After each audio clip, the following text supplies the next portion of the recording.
வணக்கம் டாக்டர் ரஜா ஹார்டுக்கு வரவேற்கின்றேன்.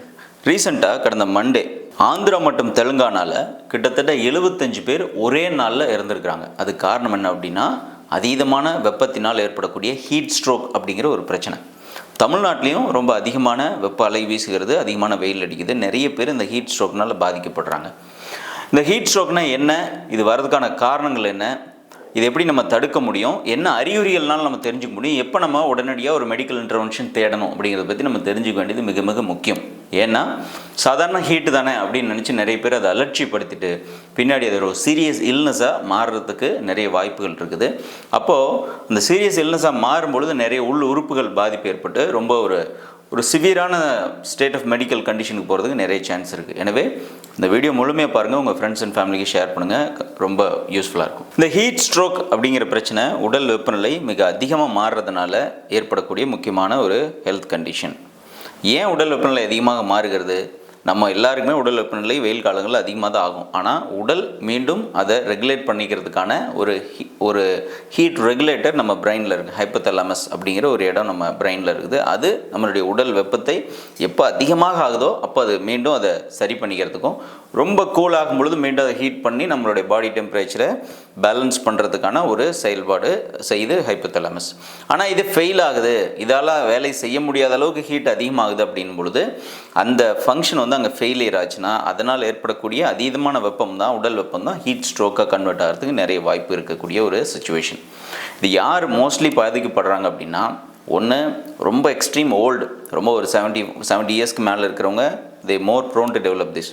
ரெண்டாவது குழந்தைங்க, ஈவன் ப்ரெக்னென்ட் விமன்ஸ், ரொம்ப ஆல்ரெடி இல்லா இருக்கிறவங்க, ஏஜ் கம்மி தான் பட் ஆல்ரெடி வீக்காக இருக்காங்க, வேறு ஏதாவது டிசீஸில் பாதிக்கப்பட்டு சிக்காக இருக்கிறாங்க அப்படிங்கிறவங்க. அஞ்சாவது நார்மல் ஹெல்த்தில் நல்ல ஹெல்த்தில் ஹெல்த்தியாக இருக்கிறாங்க, ஆனால் அவங்க ரொம்ப அவுட்டோரில் நிறைய வேலை பார்க்குறவங்க, வெயிலில் நிறைய வேலை பார்க்குறவங்களா இருக்கிறாங்கன்னா இவர்கள்லாம் இந்த ஹீட் ஸ்ட்ரோக்னால் பாதிக்கப்படுறதுக்கு நிறைய வாய்ப்பு இருக்குது. ஈவன் ரொம்ப ஒரு டெய்லி ஆல்கஹாலிக்ஸ் இவங்க கூட இந்த ஹீட் ஸ்ட்ரோக்கில் பாதிக்கப்படுறதுக்கு நிறைய வாய்ப்புகள் இருக்குது.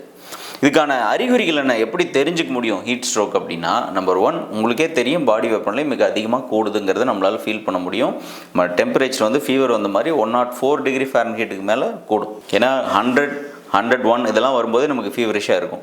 பட் இந்த ஹீட் ஸ்ட்ரோக்கில் உள்ளுக்குள்ளேயே அந்த வெப்பம் உருவாகிறதுனால அந்த ஃபீவர் வரும்பொழுது இருக்கக்கூடிய அந்த சிம்டம்ஸ் இல்லாமலே இந்த 104 பக்கம் போகிறதுக்கு நிறைய வாய்ப்பு இருக்குது. ரெண்டாவது டிசீனஸ், ரொம்ப சோர்வாக இருக்கிறது, மயக்கம் வர்றது, அந்த மாதிரி சுச்சுவேஷன். ரொம்ப அதீதமான தண்ணீர் தாகம், ரொம்ப அதிகமாக தண்ணி தாகம் ஃப்ரீக்வெண்ட்டாக எடுக்குது அப்படின்னாலும் அது ஹீட் ஸ்ட்ரோக்கான ஒரு முதல்நிலை அறிகுறிகளாக இருக்க வாய்ப்பு இருக்குது. அது ஸ்கின்னில், தோலில் ஏற்படக்கூடிய மாற்றங்கள், ரொம்ப சிவந்து இருக்கிறது, ரொம்ப அதீதமான ட்ரையாக ஃபீல் ஆகிறது, இதெல்லாமே கூட ஹீட் ஸ்ட்ரோக்கான ஒரு ஆரம்ப நிலை அறிகுறிகள் தான். நாசியா, வாமிட்டிங், இந்த ஹீட் ஸ்ட்ரோக்கில் இன்னொரு முக்கியமான ஒரு அறிகுறி ரொம்ப வாந்தி மற்றும் குமட்டல் நிலை இருந்துகிட்ருக்குது. இதெல்லாம் ஒரு ஐடியல் சிம்டம்ஸ், அந்த ப்ரைமரியாக இருக்கக்கூடிய ஒரு அறிகுறிகள். இதை நம்ம உடனே அட்ரஸ் பண்ணிடுறோம், நிறைய தண்ணி குடிக்கிறோம், ஹைட்ரேட் பண்ணிக்கிறோம் அப்படின்னா ஓரளவுக்கு இந்த சிம்டம்ஸில் இதை நம்ம சரி பண்ணிக்க முடியும். பட் அந்த பாடி அதை சரி பண்ணுறதுக்கு ஃபெயில் ஆகுது அப்படின்னும் பொழுது அது ஹீட் ஸ்ட்ரோக்கான ஒரு காம்ப்ளிகேட்டிவ் ஸ்டேஜுக்கு போகிறதுக்கு சான்ஸ் இருக்குது. அதுதான் அன்கான்சியஸ்னஸ். உடனே மயக்கம் அடைஞ்சு விழுந்துட்டு மீண்டும் கான்சியஸ் நிலைக்கு வராமல் போகிற நிலைகள் பார்க்குறது, மயக்கம் அடைஞ்சு விழுந்து அப்படியே டெத்தான கேசஸ் பார்க்குறோம். ஆந்திரா தெலுங்கானாவில் பார்த்திங்கன்னா மெடிக்கல் எமர்ஜென்சி உள்ளே அவங்க போகிறதுக்கு உள்ளாரியே டெத்தானவங்க நிறைய பேர் இருக்கிறாங்க. ஜஸ்ட் நார்மலாக இருந்துட்டு சடனாக மயக்கம் போட்டு விழுகிறாங்க, அதுக்கப்புறம் அவங்கள ரெக்கவர் பண்ண முடியாமல் போன கேசஸ் நிறைய அதில் இருக்குது. அதே மாதிரி கான்சியஸ்னஸ் போகிறதுக்கு முன்னாடியே மயக்கம் மீண்டும் மயக்க நிலையிலேருந்து ரெக்கவர் ஆனதுக்கு அப்புறம் ஹாஸ்பிட்டலைஸ்ட் ஆகி அதுலேருந்து ரெக்கவர் பண்ண முடியாமல் போனது நிறைய பேர் நம்ம பார்க்குறோம். ஸோ இந்த மாதிரி சடனாக டிசீனஸ் வருது, ரொம்ப ஃபெட்டிகாக இருக்குது, ரொம்ப அதீதமான தண்ணீர் தாகமாக இருந்துகிட்ருக்கு அப்படின்னா உடனடியாக மெடிக்கல் எமர்ஜென்சி தேடுறது ரொம்ப ரொம்ப முக்கியம். இது கூட ஆல்ரெடி உங்களுக்கு பிபி இருக்குது அல்லது சுகர் இருக்குது, நீங்கள் ஹார்ட் பேஷண்ட்டாக இருக்கிறீங்க அல்லது கிட்னி பேஷண்ட்டாக இருக்கிறீங்க அப்படின்னாலாம் இந்த ஹீட் ஸ்ட்ரோக் வரதுக்கான அறிகுறிகள் ஏதாவது தென்பட்டுச்சுன்னா உடனடியாக ஒரு டாக்டர் போய் கன்சல்ட் பண்ணிக்கிறது ரொம்ப ரொம்ப நல்லது. வெளியில் நான் போகல, வெளியிலலாம் வெயிலே நான் போகல, வீட்டுக்குள்ளே தான் அவர் இருக்கார். 70 இயர்ஸ் ப்ளஸில் வீட்டுக்குள்ளே தான் அவங்க அதிகமாக இருக்கிறாங்க. ஆனாலும் அவங்களுக்கு ஹீட் ஸ்ட்ரோக் வரதுக்கான வாய்ப்பு இருக்கான்னு கேட்டால் வாய்ப்பு இருக்குது. ஏன்னா ப்ராப்பர் வீட்டில் வென்டிலேஷன் ப்ராப்பராக இல்லைனாலோ அல்லது ரொம்ப ஆஸ்பெக்ட் ஆஃப் சீலிங் தான் இருக்குது, நிறைய ஹீட்டு கீழே வருது, சூட்லேயே அவங்க படுத்திருக்காங்க அப்படின்னாலோ இந்த வென்டிலேஷன் குறைவு காரணமாக வீட்டுக்குள்ளே இருந்தாலுமே கூட ஹீட் ஸ்ட்ரோக் வரதுக்கான சான்சஸ் நிறைய இருக்குது.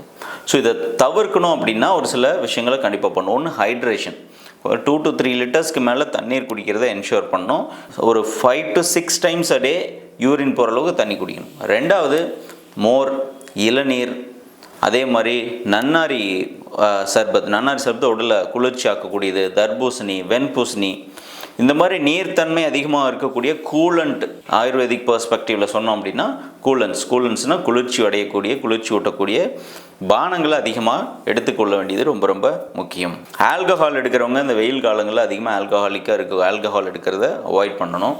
அசைவம் ரெகுலராக ரொம்ப ஃப்ரீக்வெண்ட்டாக ஃபாஸ்ட் ஃபுட் இந்த மாதிரி சாப்பிட்றதெல்லாம் உடல் வெப்பநிலை மேலும் மோசமாக்கும். இதெல்லாம் தவிர்க்க வேண்டும். அதிகமான கீரைகள், காய்கறிகள், பழ ஜூஸ், ஃப்ரெஷ் ஜூஸ் எடுக்கிறத உறுதி பண்ணுங்கள்.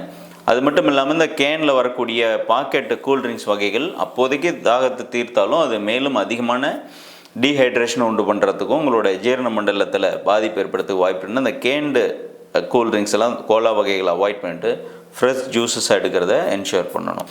பட் இந்த மாதிரி சடனாக ஃபெயிண்ட் ஆகி விழுகிறாங்க அல்லது ஹீட் ஸ்ட்ரோக் ரொம்ப சிக்காக ஆகுறாங்கன்னா உடனடியாக ஃபஸ்ட் எய்டுக்கு பண்ண வேண்டியது ஐஸ் பாத். இந்த ஐஸ் பாத் அப்படிங்கிறது என்ன அப்படின்னா, ஐஸ் பாத், ஐஸ் ஸ்பாஞ்சிங் அப்படின்னு சொல்லுவோம்.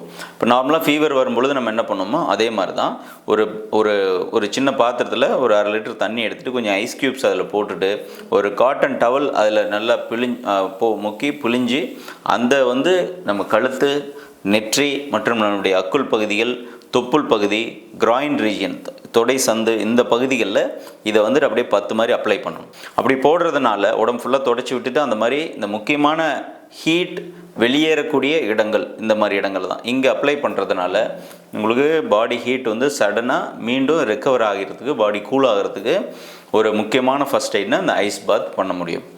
ரெண்டாவது, உடனடியாக மெடிக்கல் எமர்ஜென்சி தேடணும். இதை அப்படியே அலட்சிப்படுத்தாமல் ஹாஸ்பிட்டலில் அட்மிட் ஆகி அவங்க ஐவி ஃப்ளூயிட்ஸ் போடுறது, அவங்களோட எலக்ட்ரோலைட்ஸை பேலன்ஸ்டாக பார்த்துக்கிறது, பிபி பேலன்ஸ்டாக பார்த்துக்கிறது. ஏன்னா இந்த மாதிரி ஹீட் ஸ்ட்ரோக் வரும்பொழுது பிளட் சர்க்குலேஷன் டிஸ்டர்ப் ஆகும். அதனால தான் நிறைய பேர் ஹீட் ஸ்ட்ரோக்கில் ஹார்ட் அட்டாக் வர சுச்சுவேஷன்ஸை நம்ம பார்க்குறோம். எனவே உடனே மீண்டும் பேரண்டல் தெரப்பி அப்படிங்கிற ஐவியில் அவங்களுக்கு ஃப்ளூயிட்ஸ் போட்டு மீண்டும் அவங்கள ஹைட்ரேட் பண்ண வேண்டிய, ரீஹைட்ரேட் பண்ணுறது ஒரு முக்கியமான ஒரு ஃபஸ்ட் எய்ட். அது ஆஸ் சூன் ஆஸ் பாசிபிள், எப்போ அவங்க ஃபெட்டிக் ஆகிறாங்களோ அதுலேருந்து எவ்வளோ சீக்கிரம் பண்ண முடியுமோ அவ்வளோ சீக்கிரம் பக்கத்தில் ஹாஸ்பிட்டலில் கூட்டிகிட்டு போயிட்டு பண்ண வேண்டியது ரொம்ப ரொம்ப முக்கியம். காமனாக ஹீட் எப்படி சார் குறைக்கலாம் அப்படின்னு கேட்டிங்கன்னா, நம்பர் 1, ஃபஸ்ட் நான் சொன்னதான் நீங்கள் 11 to 3, மார்னிங் 11 to ஈவினிங் 3 அந்த டைமில் அதிகமாக அவுட்டோரில் இருக்கிறத தவறுங்க. இல்லை என்னோடய வேலையே வெளியில் தான், நான் வெயிலில் இருக்கிற மாதிரி வேலை பார்க்குறேன் அப்படின்னா ஏதாவது ஒரு ப்ராப்பராக ஒரு தலைக்கு ஒரு கேப் போட்டுக்கிறது, அடர் கருப்பு நிற உடைகள் அணிகிறத தவிர்க்கிறது, டைட்டான உடைகள் அணிகிறத தவிர்க்கணும். கொஞ்சம் லைட் கலர், குறிப்பாக வெள்ளை நிறத்தில் இருக்கக்கூடிய ஆடைகள், பஞ்சு நல்லானதை காட்டன் ட்ரெஸ்ஸஸ் அணிகிறது ஹீட் வெளியே ரிஃப்ளெக்ட் பண்ணும், உள்ள அப்சர்வ் ஆகிறத குறைக்கும். அதே மாதிரி எவ்ரி ½ அன் ஹவர் ஒரு 300 ml தண்ணி குடிச்சிக்கிட்டே இருக்கிறத என்ஷூர் பண்ணுங்கள். அவ்வப்போது உங்களுடைய கை, அக்குள் பகுதி, கழுத்து, நெத்தி ஃபேஸ் வாஷ் பண்ணுறது, இந்த அக்குள் பகுதியில் தண்ணி வச்சு அப்ளை பண்ணிக்கிறது, இதெல்லாம் அவ்வப்போது பண்ணுறதுனால உங்களோட ஹீட் நீங்கள் அவுட்டோரில் இருந்தாலும் உங்களை பாதிக்காமல் ஓரளவுக்கு நீங்கள் சஸ்டைன் பண்ணிக்கிறதுக்கு முடியும். உள்ள வீட்டுக்குள்ளே தான் நான் இருக்கிறேன், பட் எனக்கு அதிகமான ஹீட் ஆகுது அப்படின்னாலும் இதே ப்ரொசீஜர்ஸ் தான். தண்ணி, பழச்சாறுகள் அந்த மாதிரி நிறைய குடிக்கிறது, பழைய சாத கஞ்சி கரைச்சி வச்சு காலையில் வெறும் வயிற்று பழைய சாத கஞ்சி குடிக்கிறது, இதெல்லாம் உங்களோட கட் ஹெல்த்து கொஞ்சம் கூலாக இருந்தது அப்படின்னா, உங்களோட ஜீரண மண்டலம் கூலாக இருந்ததுன்னா உடலும் கூலாக இருக்கிறதுக்கு ஹெல்ப் பண்ணும். ஸோ இதெல்லாம் ஃபாலோ பண்ணுங்கள். ஹீட் ஸ்ட்ரோக்னால் டெத் வராமல் தவிர்க்கணும் அப்படின்னா இதெல்லாம் தெரிஞ்சுக்கிறது ரொம்ப முக்கியம். உங்கள் ஃப்ரெண்ட்ஸ் அண்ட் ஃபேமிலிஸ்க்கு இதை உடனே ஷேர் பண்ணுங்கள், அவங்களும் ஃபாலோ பண்ணுறோம். நன்றி, வணக்கம்.